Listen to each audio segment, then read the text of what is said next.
All right, hey everyone, and happy Labor Day. Welcome back to Weather for Weather Geeks. Hope you had a good Labor Day weekend. I got to tell you, I am amazed by the turnout at the Canfield Fair at the WFMJ tent this year, and I'm just always just bowled over by the amount of people who come up to me and say they watch this video, they like stuff like this.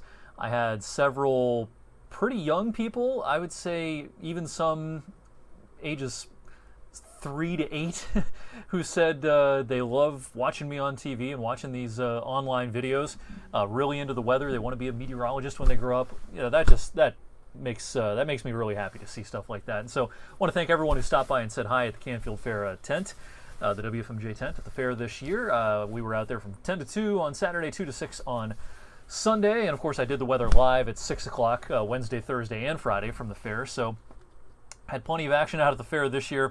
The weather cooperated for the most part, although things got a little bit iffy late in the day yesterday. I want to talk about real quickly what happened late in the afternoon, especially into the evening. Yesterday, we had a couple of storms that tried to rotate. The Storm Prediction Center, with their midday outlook yesterday, actually put eastern Ohio, western PA in a 2% tornado contour, meaning that they were seeing some atmospheric ingredients that might lend themselves to some rotation within some of these showers and storms that got going. And that was a good call on their part, because we did see a couple of rotating storms, including this one that went through parts of Mahoning and Trumbull counties. And thanks to Melanie from Hubbard for sharing this picture. We saw a lot of pictures like this. I've probably gotten 24 pictures of this particular formation. This is a wall cloud. And sometimes tornadoes pop out of wall clouds. Wall clouds, especially if they're rotating, as they often are, can lead to a lowering of that rotation all the way to the ground. A wall cloud is kind of a low-hanging cloud. We see a lot of low-hanging clouds. Sometimes they're shelf clouds and scud clouds, and there's all sorts of clouds out there that people gets people's attention. But wall clouds, to a trained eye, are one of the things we don't like to see, even though they're really photogenic and nice. Sometimes they do, in fact, produce a tornado. Now, thankfully, we did not see any tornadoes across our area last evening, but we had two distinct areas of rotation. This is the area of rotation between 7 and 8 o'clock that produced those photogenic wall clouds from Youngstown on north up towards Girard and over into Hubbard, kind of along I-80. We actually had a more pronounced area of rotation for a time in our far southern viewing area, and this actually prompted the Pittsburgh Weather Service office to issue a tornado warning for about 10 minutes.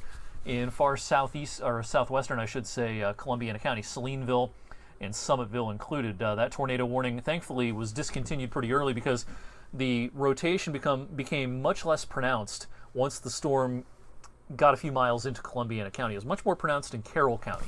But once it got into Columbiana County, the rotation kind of fell apart. But for a little while, it looked a little dicey, and we saw a couple of wall cloud pictures coming out of that storm as well. In addition to that, we saw some bouts of heavy rain in some spots. So we had quite a bit of rain in parts of western and southwestern Trumbull County. Some places easily had an inch or so worth of rain.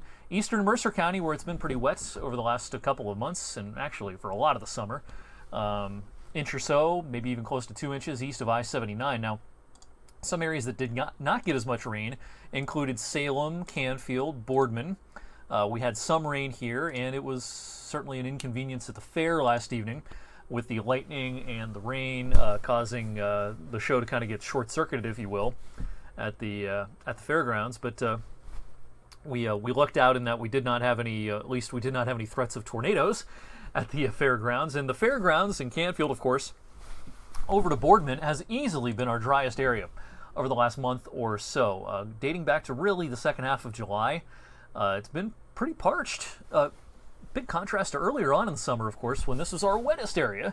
We had a lot of flooding problems back in May and June in Boardman and Canfield and surrounding areas, but I know there's been a lot of places from Canfield to Boardman that only picked up a little more than an inch to an inch and a half, inch and 3/4 worth of rain in all of August, and you see that on our legend up here. We see these green colors. That's all under 2 inches. But then you go up towards I-80, and some places had 5, 6, 7, 8 inches worth of rain in the month of August. So really a kind of a big difference when it comes to the rain over the last month. What about September? Well, last September we had the wettest September on record. That seems very unlikely again this year. Not expecting anything even remotely close to that. This is the Climate Prediction Center outlook for September. Of course, above average odds of a wetter than average September in the southeast because of the hurricane. Modest odds out here, but it's kind of a neutral looking forecast for us around here. So not expecting a September to remember as far as precipitation goes. Now, one trend that we've noted in recent years, September's been very warm. I talked about this last week on Weather for Weather Geeks in case you missed it. Last 4 years have been well above average. Septembers and Februaries have been our 2 months that have been most above average in the temperature department in recent years. All right, quick trip down to the tropics. This is, of course, our big weather story nationally, and deservedly so. This is Dorian, which was an amazing Category 5 hurricane at times yesterday into last night. Now, there was some gnashing of teeth, especially on Twitter earlier today when this became a Category 4. You saw a lot of headlines, downgraded, it weakened, and a lot of those headlines also said it's still very powerful and very dangerous, but you got to be careful in the communication of these things because some people don't read things that carefully and don't get the nuance, and they may think, oh, it's weakening, no big deal. There's very little difference, almost a negligible difference between a high-end Category 4 and a low-end Category 5 hurricane. The impacts are no different whatsoever. So this is just as formidable of a beast as it was yesterday when it was a Category 5. Gusts to 170 or so as of the 7 p.m. advisory, but this is the big headline right here. It's stationary. It's not moving.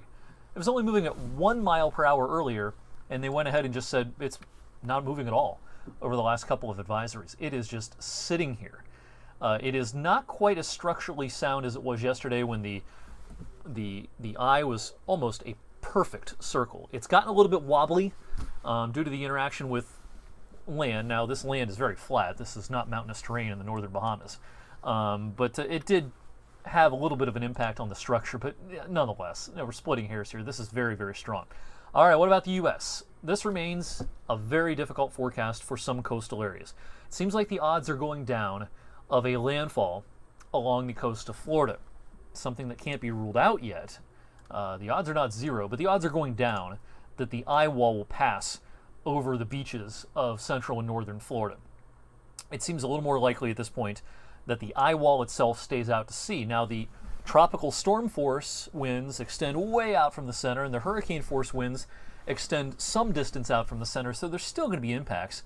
Jacksonville, Daytona Beach, down as far south as West Palm Beach as well. But a landfall in the east coast of Florida, the odds seem to be shifting downward. Now, as this goes off to the north, finally it's going to start moving north. This was moving due west, and now it isn't moving at all. Finally, a trough of low pressure up here is going to start tugging this thing north. And as it does so, yes, there's going to be some gradual weakening, but this is probably still a major hurricane when it's paralleling the coast as far north as the Florida-Georgia border. Once it gets up to the latitude of, say, Myrtle Beach, maybe Charleston, it's probably a Cat 2 at that point, still significant, and may make landfall somewhere in the Carolinas. Landfall is on the table anywhere from southern South Carolina right up through the Outer Banks. Somewhere in there it may very well make landfall. So evacuation orders are in effect, and people need to, of course, be taking this very seriously. And I mentioned the chance of a landfall going down for Florida. Here's the odds of hurricane force winds. Notice the highest odds are way offshore at this point. The odds are not zero through here, but they're down below 50% now for the Space Coast and heading up towards Jacksonville as well. And then once you go off to the north, again, the highest odds offshore, but it's close call, Charleston up to Myrtle into the Outer Banks of North Carolina as well. And yeah, hurricane warnings out, and the hurricane watches in Georgia and South Carolina will no doubt be upgraded to hurricane warnings at some point. All right, back here at home. This video is already long enough. Let's blitz through this because it gets pretty easy here. Tomorrow is a benign day, a warm, humid day, our last warm and humid day for a while. A couple of showers with our front tomorrow night, and then autumn's here for a few days. Kind of a November-looking day. Now, it's not going to be as cold as a November day on Wednesday, but I think the clouds will be pretty persistent, kind of a stratocumulistic, and temperatures no higher than the lower 70s and a noticeable decrease in humidity Wednesday. Sunshine then back for Thursday and Friday. Here's a look at the dew points.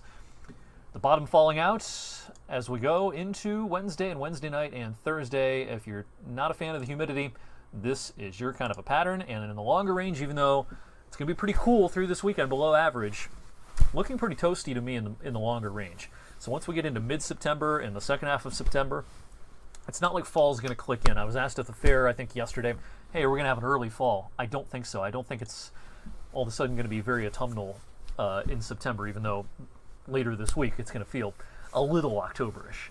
I do think the longer range is looking pretty warm. All right, a 10-minute video. Thanks for hanging with me tonight. Be sure and poke around on the redesigned ericwfmj.com. That's my weather blog. Some of you watch this video on the blog. Some of you watch on YouTube or Facebook. ericwfmj.com, getting a fresh coat of paint after several years, so check that out. Thank you for watching. I'll see you back here tomorrow.